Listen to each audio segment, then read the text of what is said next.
Hello friends, welcome back to my channel Suma dot Chummi. ನಾನಿವತ್ತು ಮಾತಾಡ್ತಾ ಇದ್ದೀನಿ ಒಂದು ಇಕ್ಕಳ ಅನ್ನೋ ಒಂದು ಕವಿ ಬರೆದ ಒಂದು ಕವಿತೆಯ ಬಗ್ಗೆ. ಇದರಿಂದ ಜೀವನದ ಸಾರಾಂಶ ಮತ್ತು ಜಗತ್ತಿನ ವ್ಯಂಗ್ಯ ವಿಡಂಬನಾತ್ಮಕತೆಯನ್ನು ಇಲ್ಲಿ ಹೇಳಲಾಗಿದೆ. ಇದು ನನ್ನ ಬಾಲ್ಯದಲ್ಲಿ ತುಂಬ ಇಷ್ಟವಾದ ಪದ್ಯ. ಬನ್ನಿ ಹೇಳೋಣ. ಚಳಿಗಾಲ ಬಂದಾಗ ಬಂತಲ್ಲ ಚಳಿ ಎಂದರು, ಬೇಸಿಗೆಗಾಲ ಬಂದಾಗ ಕೆಟ್ಟ ಬಿಸಿಲೆಂದರು, ಮಳೆಗಾಲ ಬಂದಾಗ ಮಳೆ ಬಿತ್ತು ಬಿಡದಿಲ್ಲ ಶನಿ ಎಂದರು.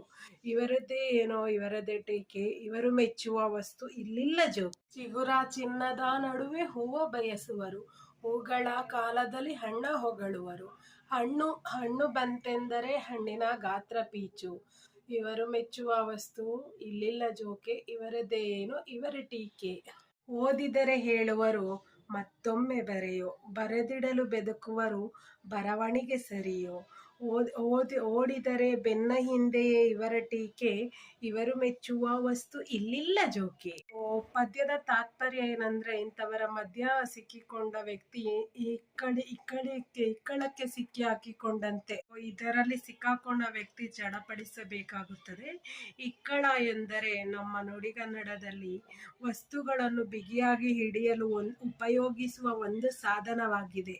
ಇಕ್ಕಳದ ಬಿಗಿ ಹಿಡಿತದಿಂದ ಸಿಕ್ಕಿ ಹಾಕಿಕೊಂಡ ವಸ್ತು ತಪ್ಪಿಸಿಕೊಳ್ಳುವುದು ಅಸಾಧ್ಯ. ಹಾಗೆಯೇ ಜೀವನದಲ್ಲಿ ವಿಚಿತ್ರ ಮನೋಭಾವಗಳನ್ನು ಹೊಂದಿರುವ ಕೆಲವು ವ್ಯಕ್ತಿಗಳು ನಮ್ಮ ಮಧ್ಯೆ ವಾಸಿಸುತ್ತಾರೆ.